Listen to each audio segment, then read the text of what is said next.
High achievers know that after the commitment of time, the commitment of money, and the commitment of intensity, there is still another level of commitment to reach before they can say, I've tried everything.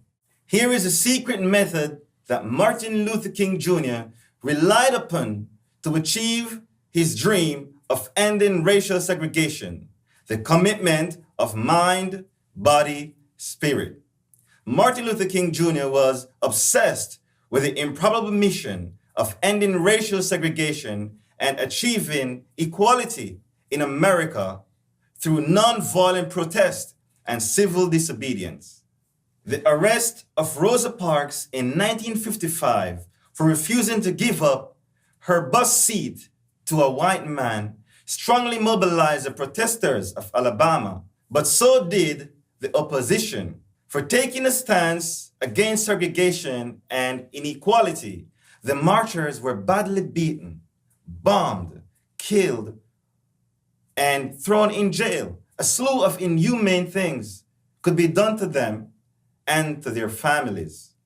The oppression got to a point where Dr. King felt that the protesters would soon quit on him out of fear that any number of these atrocities would happen to them out of reprisal.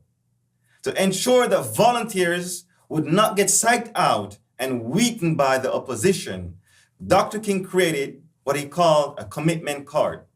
Close to the top of the commitment card was written, the commitment of body, mind, and spirit. Further down on the card was inscribed Dr. King's 10 commandments. These were required daily practices for each volunteer. For example, pray daily, refrain from violent acts. In order to succeed, volunteers had to be as convicted as Dr. King was.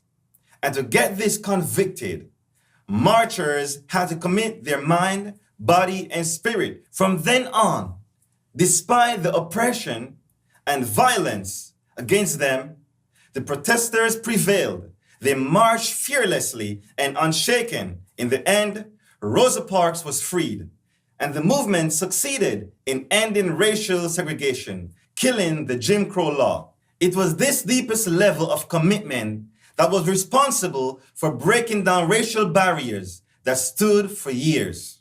In a speech in Detroit in 1963, Dr. King said, "If a man has not discovered something he's willing to die for, he's not fit to live." That speech told us that Dr. King found clarity, and he was certain that he was going to achieve it in this life or the next. But most importantly, he showed that he gave everything to achieve this near improbable mission. Are you still stuck? Then ask yourself, have I given everything? My point about commitment is that when you feel like you're stuck and you want to give up, there's always another level of effort you can take to turn things around.